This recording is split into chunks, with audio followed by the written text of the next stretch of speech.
Nunca imaginé que el amor de una madre pudiera sentirse como un castigo. Durante años, creí que había criado a un hombre fuerte, a un hijo exitoso. Le di todo, mis años, mis ahorros, mi alma entera, para verlo construir un paraíso en la tierra. Pero el paraíso que él construyó en Cancún era una mentira de arena y sal, y yo estaba a punto de descubrirlo de la peor manera posible. Volé sin avisar, esperando una sorpresa, un abrazo, y en cambio, encontré el silencio de una máquina de hospital, respirando por mi único hijo. Esa noche, mientras el Caribe susurraba indiferente, juré que la verdad saldría a la luz, sin importar a quién ahogara en el proceso. Esta es mi historia. Quédate conmigo hasta el final para descubrir cómo el instinto de una madre puede ser más poderoso que cualquier traición. Y por favor, dime desde qué ciudad y a qué hora me acompañas en este relato. No olvides darle a me gusta y suscribirte para no perderte ninguna de nuestras historias. Mi vida siempre fue un tapiz tejido con los hilos del sacrificio y el amor incondicional por Mateo, mi único hijo. Desde que su padre, Ricardo, nos dejó hace 15 años, cada decisión, cada hora de sueño perdida, cada moneda ahorrada, fue para él. Ricardo había sido un hombre previsor y nos dejó un patrimonio sólido, un pequeño edificio de apartamentos y una cartera de inversiones que, con mi cuidadosa administración, se convirtió en la plataforma de lanzamiento para los sueños de Mateo. Él era mi orgullo, un arquitecto brillante con una visión que superaba los planos y tocaba las estrellas. Veía en sus ojos el mismo fuego que una vez vi en los de su padre. La ambición de construir, de dejar una marca. Cuando conoció a Valeria, al principio, me sentí feliz. Era deslumbrante, con una sonrisa que parecía capaz de iluminar el cielo nublado de nuestra ciudad. Hablaba de arte, de viajes, de una vida vivida sin miedo y a todo color. Parecía la pieza que le faltaba al rompecabezas de Mateo. Mamá, ella me inspira, me empuja a ser más grande, me dijo una noche, con los ojos brillantes. Y yo le creí. ¿Cómo no hacerlo? El amor de un hijo es un evangelio para una madre. La boda fue un evento sacado de una revista. Valeria orquestó cada detalle con una precisión que bordeaba la obsesión. Fue hermosa, pero también fue la primera vez que sentí una punzada de inquietud. El costo era astronómico, y aunque Mateo me aseguró que todo estaba bajo control, vi cómo las conversaciones sobre el presupuesto se volvían tensas. Valeria tenía un gusto por lo exclusivo, por las marcas que yo ni siquiera sabía pronunciar, y una habilidad pasmosa para justificar cada gasto como una inversión en nuestra imagen social. El verdadero cambio llegó cuando decidieron mudarse a Cancún. Mateo había conseguido un proyecto enorme allí, el diseño de un resort de lujo. Era la oportunidad de su vida. «Será nuestro paraíso, mamá», me prometió por teléfono. Las primeras postales y videollamadas mostraban un mundo idílico, un apartamento con vistas al mar turquesa, cenas en restaurantes elegantes, fines de semana en yates. Yo sonreía, les decía lo orgullosa que estaba, pero una semilla de duda comenzó a germinar en mi corazón. Las conversaciones se hicieron más cortas. Mateo siempre estaba en una reunión importante. Quien solía contestar era Valeria, su voz siempre un poco apresurada, de fondo el sonido de música, de risas, de una fiesta perpetua. Cuando preguntaba por Mateo, sus respuestas eran vagas. «Oh, está agotado, el proyecto lo consume», o «tuvo que hacer un viaje de última hora para ver a unos inversores». Empecé a notar un patrón. Las fotos que Valeria publicaba en sus redes sociales la mostraban a ella, siempre a ella, en eventos, de compras, en la playa con amigos. Mateo aparecía cada vez menos.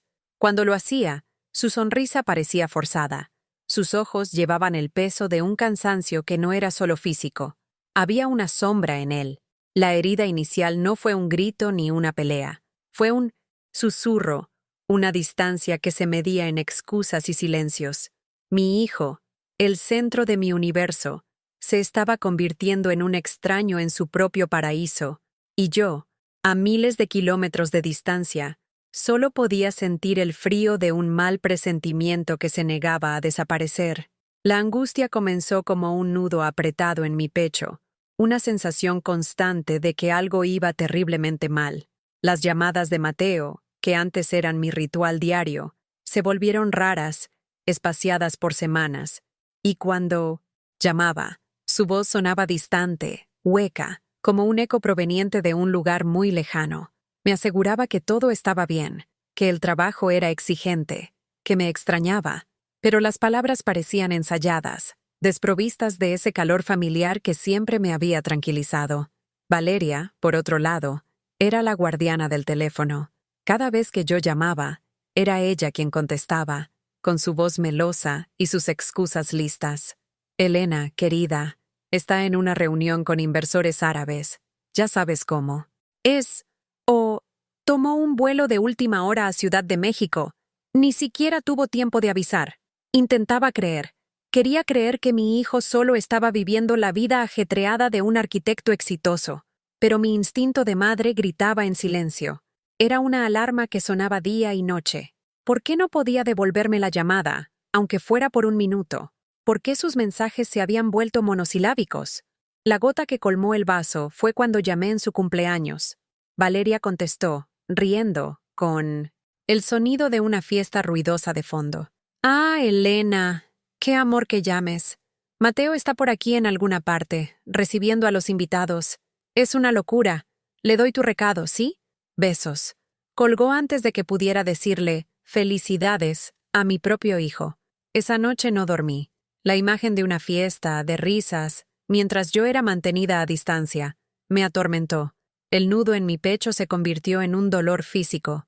A la mañana siguiente, con el corazón martillando contra mis costillas, tomé una decisión.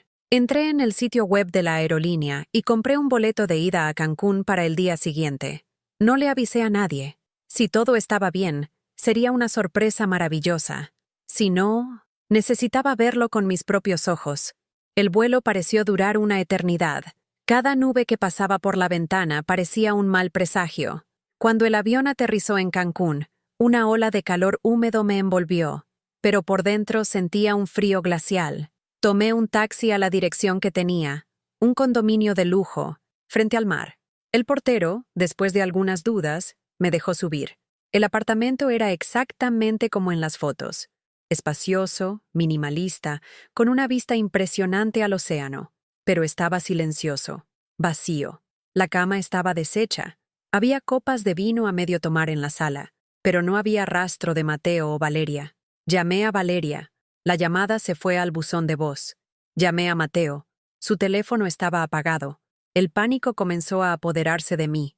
Me senté en el sofá impecablemente blanco, sintiéndome una intrusa en esa vida que parecía un escenario. Pasaron las horas. El sol comenzó a ponerse, pintando el cielo de naranja y púrpura, pero la belleza del paisaje solo aumentaba mi desesperación. Decidí actuar. Empecé a llamar a los hospitales. En el primero, nada. En el segundo, nada. En el tercero, mi corazón se detuvo. Una recepcionista cautelosa me pidió que confirmara el nombre completo. Mateo Vargas. Hubo una pausa. Señora, un paciente con ese nombre ingresó en la unidad de cuidados intensivos anoche. El suelo desapareció bajo mis pies. El trayecto al hospital fue un borrón de luces y sonidos. En la UCI encontré a mi hijo, mi niño. Estaba intubado, pálido, rodeado de máquinas que pitaban rítmicamente, cada sonido una puñalada en mi pecho. Un médico me explicó, con un lenguaje cuidadosamente neutral, que Mateo había sufrido una caída grave desde un balcón. Tenía un traumatismo cráneoencefálico severo. Fue traído por los paramédicos, dijo el médico. La persona que llamó a la ambulancia no se identificó. Pregunté por su esposa, Valeria. El médico frunció el ceño. Nadie ha venido a visitarlo, señora. Solo recibimos una llamada esta mañana, de una mujer que se identificó como su esposa, preguntando por su estado. Dijo que estaba en un viaje de negocios y no podía venir. En ese momento, el dolor se transformó en algo más oscuro. Abandono. Mi hijo estaba luchando por su vida, solo, en una cama de hospital. mientras la mujer que juró amarlo y protegerlo estaba en un viaje de negocios. El paraíso que habían construido no era un hogar, era una jaula de oro, y mi hijo había sido dejado para morir dentro de ella. Los días siguientes fueron una pesadilla a cámara lenta.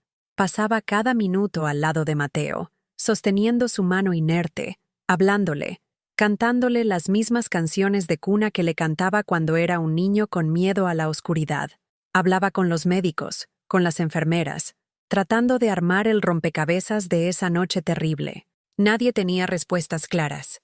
Valeria llamaba una vez al día, su voz siempre sonando distante e impaciente. ¿Alguna novedad?, preguntaba, como si preguntara por la cotización de la bolsa. Todavía estoy atrapada en esta conferencia. Es una pesadilla logística. Ocúpate de todo por allá, Elena. Sus mentiras eran tan descaradas que me dejaban sin aliento. El giro ocurrió al cuarto día. Una enfermera mayor, llamada Carmen, que tenía una mirada amable y manos curtidas, se me acercó mientras yo ordenaba la pequeña mesita de noche junto a la cama de Mateo. «Usted es una buena madre», dijo en voz baja.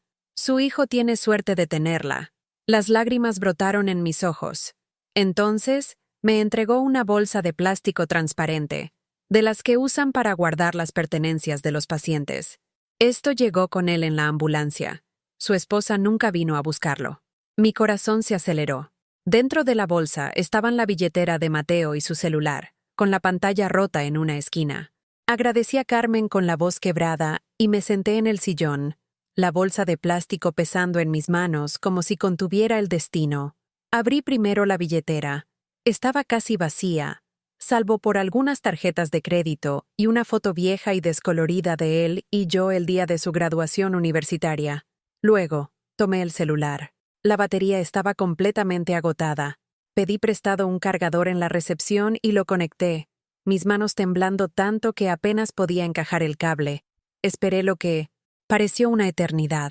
Finalmente, la pantalla se iluminó, y con ella, la oscuridad que envolvía la vida de mi hijo comenzó a disiparse, revelando un abismo. La pantalla de bloqueo se abrió sin contraseña.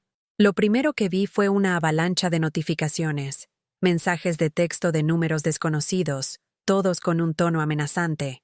«¿Dónde está nuestro dinero, arquitecto?», decía uno. «Sabemos dónde vives. El plazo se acabó», decía otro.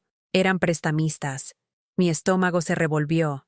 Mi hijo, el Mao, hombre que yo pensaba que lo tenía todo, estaba siendo acosado por acreedores. Con el corazón en un puño, abrí las redes sociales. El perfil de Valeria estaba abierto. Comencé a desplazarme por su feed, retrocediendo en el tiempo. Y entonces lo vi. Una serie de fotos y videos publicados la noche del accidente de Mateo. Valeria estaba en una fiesta en la playa, en un club de playa exclusivo. Llevaba un vestido blanco vaporoso, sostenía una copa de champán y reía a la cámara. Había videos de ella, bailando, besando la mejilla de otro hombre, ajena al mundo. El pie de foto de una de las imágenes decía, «Viviendo la vida que merezco». La hora de la publicación coincidía casi exactamente con la hora en que los registros del hospital mostraban que Mateo había sido ingresado. La náusea me golpeó con fuerza. No estaba en un viaje de negocios. Estaba en una fiesta, mientras mi hijo caía de un balcón, pero la revelación final, la que rompió mi corazón en 1000 pedazos, estaba en sus borradores de correo electrónico. Había uno, sin un destinatario claro, pero yo sabía que era para mí. Estaba sin terminar. «Mamá», comenzaba, «perdóname. He fallado. Te he fallado a ti. Le he fallado al legado de papá. Estoy hundido en deudas. Valeria, ella no para. Cada proyecto que cierro, cada centavo que entra, ella gasta el triple. Dice que es para mantener las apariencias, para atraer a clientes más ricos. Ya no puedo más. La presión me está matando. Esta noche tuvimos una pelea horrible. Me dijo que era un fracasado, que no era el hombre que ella pensaba que era. Dijo que si no podía conseguir más dinero, encontraría a alguien que pudiera. Estoy al límite. Solo quería que estuvieras orgullosa de mí. El correo terminaba ahí. Las palabras flotaban ante mis ojos. La pelea, las deudas, la caída. No había sido un simple accidente. En ese momento, El dolor dio paso a una furia fría y cristalina.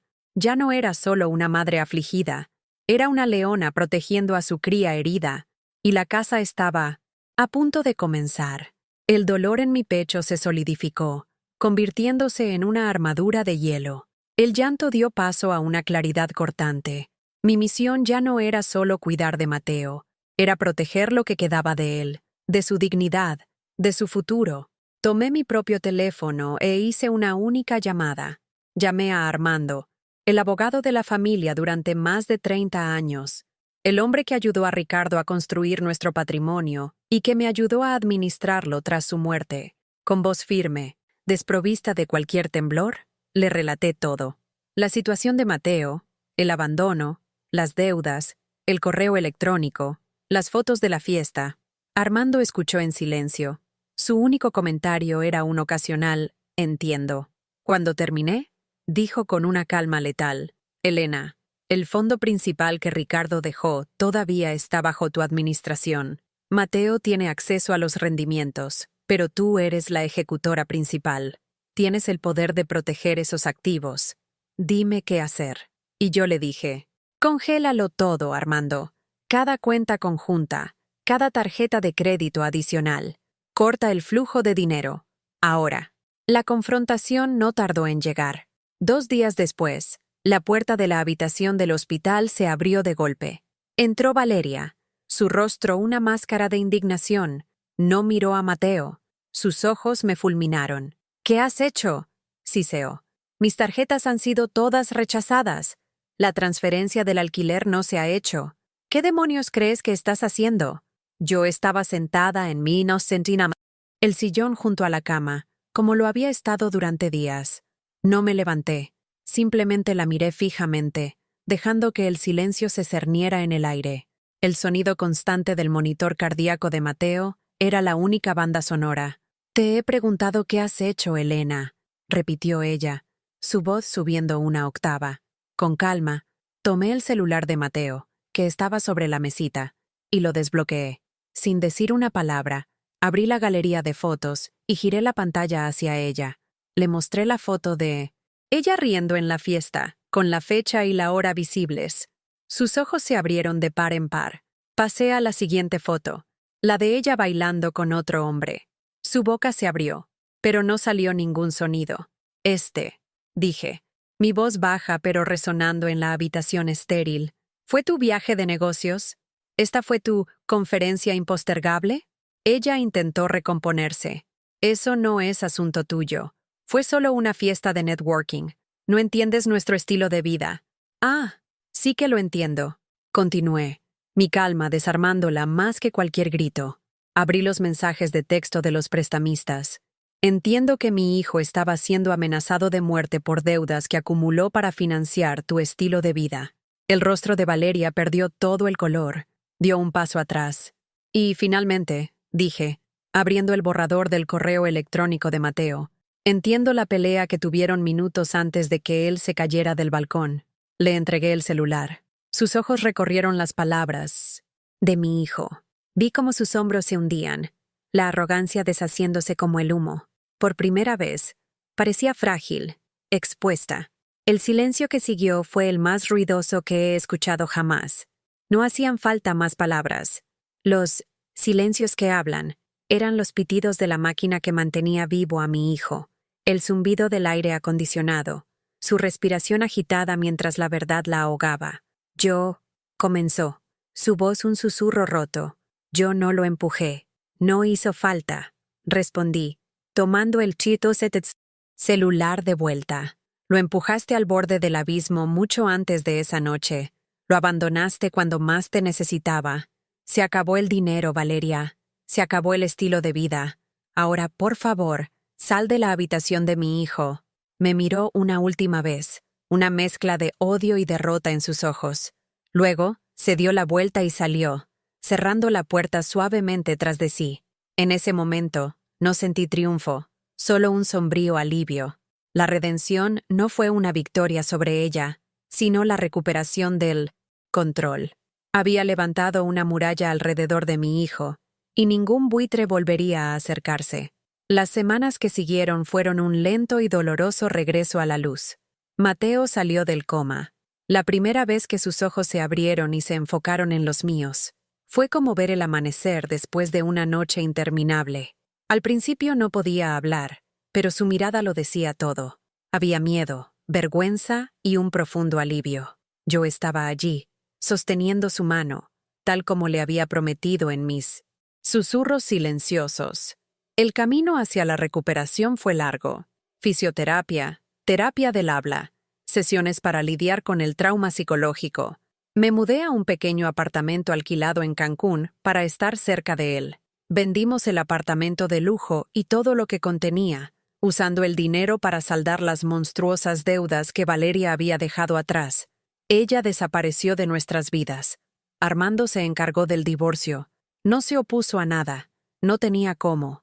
Salió de la vida de Mateo tan rápido como entró.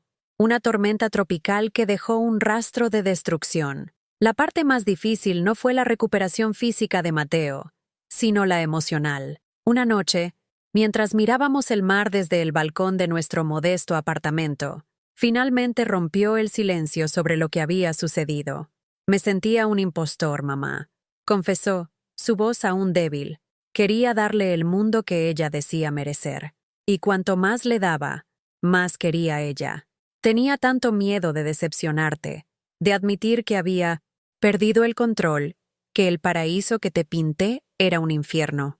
Lo abracé, sintiendo la fragilidad del hombre que siempre había visto como una fortaleza. El único paraíso que siempre quise fue tu felicidad, hijo mío, susurré. Y la felicidad no vive en áticos ni en yates. Vive aquí. Puse mi mano sobre su corazón. Vive en la verdad, en la honestidad y en el amor que no exige pruebas de riqueza. Esa conversación fue el verdadero comienzo de la sanación. Mateo se dio cuenta de que su mayor fortaleza no residía en los edificios que podía diseñar, sino en su capacidad para ser vulnerable, para admitir sus errores y para reconstruirse. Aprendió, de la manera más dura, que el valor de una persona no se mide por sus éxitos, sino por su resiliencia ante el fracaso. Meses después, regresamos a nuestra ciudad natal. La brisa del Caribe fue reemplazada por el aire familiar de casa. Mateo comenzó a trabajar en proyectos más pequeños y significativos. Encontró alegría no en la grandeza, sino en el propósito. Nuestra vida se volvió más simple, más tranquila. El símbolo de nuestra nueva vida era la taza de té que compartíamos cada tarde en el porche de mi casa, el mismo porche donde jugaba de niño. Observábamos el jardín que yo cultivaba con tanto cariño.